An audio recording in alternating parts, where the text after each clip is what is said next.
నమస్తే, welcome to our channel. నేను మెస్సిరి. నిషేధిత భూముల నుంచి వెళ్ళి మన సంతోష్ రావు ఇంకా వాళ్ళ ఆవిడ గారి పేర్లు అయితే తీశారని చెప్పి మనకి వార్తలు వస్తున్నాయి. అయితే ఇందులో కూడా కవిత గారి బంధువుల పేర్లు కూడా తీసేశారని చెప్పి మనకి వార్తలు వస్తున్నాయి. ఇందులో ఎంతవరకు వాస్తవం ఉంది, అసలు ఇది ముందుకు ఎలా వెళ్తుంది అనేది మనకి ఇంకా వివరించడానికి మనతో పాటు ఉన్నారు టీడీపీ స్పోక్స్ పర్సన్ సూర్యదేవర లత గారు. నమస్కారం మేడం. నమస్తే. మనం ఇప్పుడు చూస్తున్నట్టయితే మనకి సంతోష్ రావు పేరు కూడా మనకి వినిపిస్తుంది. వాళ్ళకి 1000 కోట్ల ఆస్తులు ఉన్నాయని చెప్పేసి కూడా మనకి వినిపిస్తుంది. సో అందులో అయితే వాళ్ళ ఆవిడ పేరు మీద కూడా చాలా కోట్లలో ఆస్తులు ఉన్నాయని చెప్పేసి కూడా మనకు వార్తలు వస్తున్నాయి. అయితే నిషేధిత భూములు ఏవైతే ఉన్నాయో అందులో వీళ్ళ పేర్లు తొలగించారు, ఆ లిస్టుల నుంచి తీసేశారని చెప్పేసి మనకు వార్తలు వస్తున్నాయి. ఇందులో ఎంతవరకు వాస్తవం ఉంది అసలు? ఇప్పుడు మనం చూస్తేనమ్మా, తెలంగాణలో ఎక్కడ కూడా కుటుంబ పాలనే నడిచింది. అంటే గత 10 సంవత్సరాల నుంచి 10 సంవత్సరాలుగా కుటుంబ పాలనే నడిచింది. సో కేసీఆర్ గారు కొడుకు, కూతురు, అల్లుడు, తర్వాత వదిన కొడుకు అనుకోండి సంతోష్ రావు. సో వీళ్ళ 5గురిది ఇంకా ఏదైనా సరే వాళ్ళ 5గురే. ఇంకా వాళ్ళు ఏం చేసినా మన స్టేట్ బడ్జెట్ మనకు విడిపోయేటప్పుడు, రాష్ట్రం విడిపోయేటప్పుడు 6000 కోట్లతో అప్పుతో మనం విడిపోయాం. అప్పటికి మన స్టేట్ మిగులు బడ్జెట్, ఎందుకంటే స్టేట్ విడిపోయిన కొత్తలో కాబట్టి కొంచెం అప్పులు పంచుకోవడంతో తెలంగాణ స్టేట్కి 6000 కోట్ల అప్పులు వచ్చాయి. సో తర్వాత వీళ్ళు చేసిన అప్పులు ఈ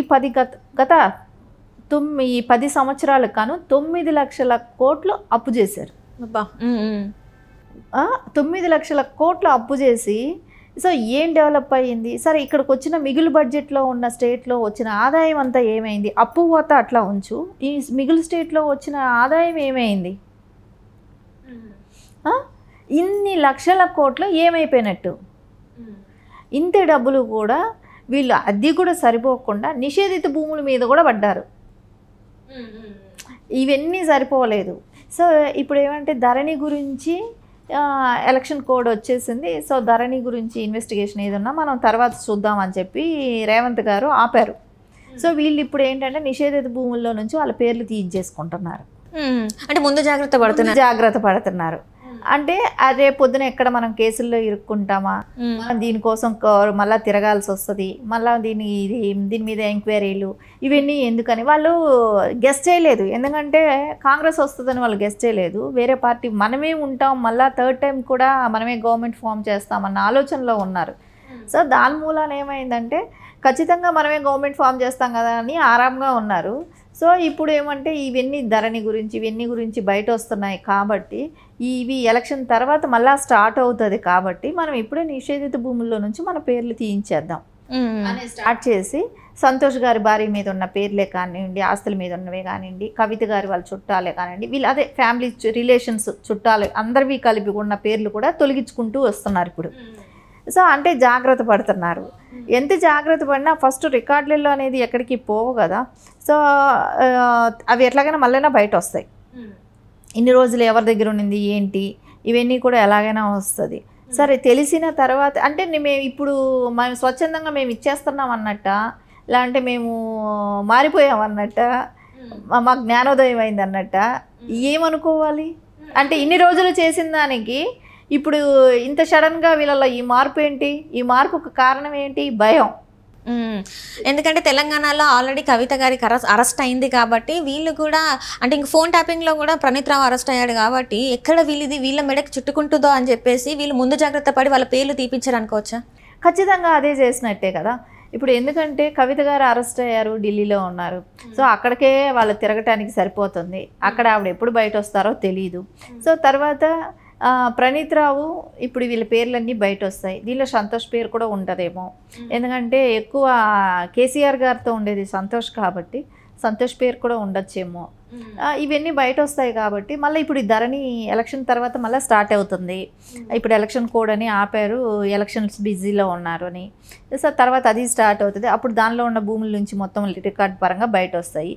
ఇవన్నీ వచ్చే లోపలే మనం ఇప్పుడే వాటిలో నుంచి మనం బయట వచ్చేస్తే పోద్ది కదా అనే ప్లాన్తో వాళ్ళు వచ్చారు. కానీ వాళ్ళకంతటా వాళ్ళకి భయం అనేది స్టార్ట్ అయిపోయింది. ఎక్కడ మళ్ళీ మనం కూడా ఈ కేసుల్లో కూడా ఎక్కడ ఇరుక్కొని తిరుగుతుంటాము, దీనిలో కూడా మనం ఎక్కడ తిరగాల్సి వస్తుంది అని భయపడి వాళ్ళు పక్కకు వచ్చారు. కానీ లేకుండా ఉంటే వాళ్ళు ఇంకా ఎన్ని వందల వేల ఎకరాలు కబ్జాలు చేస్తున్నారు అనేది కూడా మొత్తం తెలుస్తుంది. ఎందుకంటే వాళ్ళకు అది వరకు ఎంత ఉన్నింది, తర్వాత ఎంత, ఈ గత 10 ఏళ్ల క్రితం వాళ్ళ ఆస్తులు ఏంటి, సో తర్వాత ఎన్ని వేల ఆస్తులు, ఎన్ని కోట్లు సంపాదించారు, ఒక్కొక్కళ్ళు లక్షల కోట్లే కాజేశారు. తెలంగాణ సొమ్మంతా కలిపి వాళ్ళే కుటుంబం మొత్తం దోచుకుతుంది. ఖచ్చితంగా కూడా ఇదంతా కూడా ఎంక్వైరీ జరుగుతుంది. ఆ భూములు కూడా మొత్తం బయట వస్తాయి. అంటే ఫస్ట్ నుంచి కూడా రేవంత్ రెడ్డి గారు వచ్చిన తర్వాత నుంచి కూడా వీళ్ళ పాలనలో చాలా అనేక అవినీతి అక్రమాలు జరిగినాయి, అవినీతి అక్రమాల కట్టడాలు జరిగినాయి. సో ఇవన్నిటికి విచారణ జరిపిస్తా అని చెప్పారు. సో ఇప్పుడు అదే జరిగే అవకాశం ఉందంటారా, లేకపోతే ఇది ఇట్లా సాగదీత కార్యక్రమం లాగా ఉంటుందంటారా? లేదు, ఖచ్చితంగా వీళ్ళు నీతిమంతులు అనిపించుకోవాలంటే అవినీతి పరులను పట్టుకోవాలి కదా. ఎందుకంటే అపోజిషన్లో ఉన్నప్పుడు నేను అది చేస్తాను ఇది చేస్తానని రేవంత్ రెడ్డి గారు అన్నారు కాబట్టి ఖచ్చితంగా ఇప్పుడు ఎవరైతే అవినీతి పరులు అవినీతి చేశారో వాళ్ళని బయట తీసుకొస్తేనే కదా. ఈయన చెప్పిన దానికి అపోజిషన్లో ఉన్నప్పుడు నేను మొత్తం కక్కిస్తాను, నేను మొత్తం అవినీతి సొమ్మంతా బయట తెప్పిస్తాను, ఇవన్నీ చెప్పారు కాబట్టి అవన్నీ ఆయన తెప్పించి బయట చేస్తేనే కదా రేపు ఆయన చెప్పిన మాట నిలబెట్టుకున్న వాళ్ళు అవుతారు. సో రేపు పొద్దున ఇంత అమౌంట్, ఇంత అప్పులు, ఈరోజు 9 లక్షల కోట్లు తెలంగాణ అప్పుల్లో ఉంది అని అంటే, సో ఇంత మిగులు స్టేట్ని ఇంత రకంగా దీనస్థితికి తీసుకెళ్ళిపోయారు అని అంటే, మళ్ళీ దీనిలో ఇన్కమ్ సోర్సెస్ ఉన్న స్టేటు, ఇన్కమ్ ఉంది. సో ఇన్కమ్ ఉండి కూడా మనం అంత అప్పుల్లో ఉన్నాము అని అంటే ఆలోచించాలి ఎంత దారుణమైన స్థితిలో ఉన్నాం అనేది. ప్రతి ఒక్కళ్ళ మీద లక్షల కొద్దిగా అప్పులు ఉన్నాయి తెలంగాణ ప్రజల్లో. ఇవన్నీ కూడా ఎవరు చేస్తున్నారు? చేసింది లాస్ట్ 10 సంవత్సరాలుగా నడిపించిన బీఆర్ఎస్ పార్టీలో ఉన్న అవకతవకలే ఈరోజు బట్టబయలు అవుతున్నాయి. అంటే రానున్న రోజుల్లో మరి ఎలా ఉండబోతుంది వీళ్ళ మీద? వీళ్ళు ఆల్రెడీ అక్రమాలు అంటే అవినీతికి పాల్పడ్డారని తెలుసు, మరి వీళ్ళ మీద ఎలాంటి చర్యలు ఉండబోతున్నాయి? ఖచ్చితంగా కేసుల గురించి అయితే ఎదుర్కొనే అవకాశం అయితే ఉంది. ప్రతిదీ కూడా వీళ్ళ నుంచి ఏవేవైతే ఆధారాలన్నీ సేకరించి మొత్తం అయితే కేసులు ఎదుర్కొనే అవకాశాలు అయితే ఉంది. ఎందుకంటే ఇప్పుడు కాంగ్రెస్ ఊరుకుంటే బీఆర్ఎస్ అంటుందిగా, బీజేపీ అంటుంది ఏమని, మీరు కుమ్మక్క అయిపోయి వదిలేశారా అని. సో బీజేపీ వాళ్ళు అడుగుతుంటారు, ఎందుకంటే మీరు బీఆర్ఎస్ కాంగ్రెస్ కలిసిపోయి ఇప్పుడు వాళ్ళని వదిలిపెడుతున్నారా అని బీజేపీ అంటది. సో అవన్నీ అనకుండా ఉండాలన్నా వీళ్ళని నిజాలు నిగ్గు తేల్చాల్సిన అవసరం ఖచ్చితంగా కాంగ్రెస్ పార్టీ మీద. అంటే ఆల్రెడీ ఇప్పుడు అయితే ఎన్నికల కోడ్ ఉంది. సో ఎన్నికలు జరిగిన తర్వాత ఒక్కొక్కరి పేర్లు వచ్చే అవకాశం ఉందా, లేకపోతే డైరెక్ట్గా వాళ్ళ మీద అటాక్ జరిగే అవకాశం ఉందంటారా? ఎట్లా ఉంటుందంటే ఎలక్షన్ కోడ్ వచ్చిన తర్వాత అయిపోయిన తర్వాత రేపు బీఆర్ఎస్కి ఎంతమంది ఎంపీలు గెలుస్తారో చూసుకుంటారు. చూసుకున్నా కూడా ఎంత చూసుకున్నా ఏం చేసినా కూడా వాళ్ళకి సెంట్రల్లో బీజేపీతో కూడా పొత్తు లేదు కాబట్టి, ఈ స్టేట్లో కాంగ్రెస్తో కూడా వాళ్ళకి ఇది లేదు కాబట్టి, గవర్నమెంట్ ఫామ్ చేసిన కాంగ్రెస్ కాబట్టి వాళ్ళకి ఎంతమంది ఎంపీలు వచ్చినా ఏం జరిగినా కూడా ఇప్పటికే వెళ్ళిపోతున్నారు. రేపొద్దున ఎంపీలైనా గెలిచినా కూడా వాళ్ళు కూడా ఉంటారనే నమ్మకం లేదు, వాళ్ళు కూడా జంప్ అయిపోతారు. ఎందుకంటే వాళ్ళకి ఎవరికైనా సరే ఇక్కడ అరెస్టుల పర్వం స్టార్ట్ అయ్యింది. బీఆర్ఎస్లో అరెస్టుల పర్వం స్టార్ట్ అయింది. ఎవరిని ఎప్పుడు అరెస్ట్ చేస్తారో, పార్టీ ఉంటుందో ఉండదో, మనుగడ ఉంటుందో ఉండదో అనుకుంటారు. సో ఖచ్చితంగా వాళ్ళకి మనుగడ కష్టం అవుతుంది. సో వీళ్ళందరూ ఏంటంటే అరెస్ట్ పాలు అవ్వకుండా ఉండాలంటే ఇప్పుడు ఇవన్నీ ముందు జాగ్రత్తలు పడుతున్నారని అనుకోవచ్చు మనము. Right. Thank you so much madam.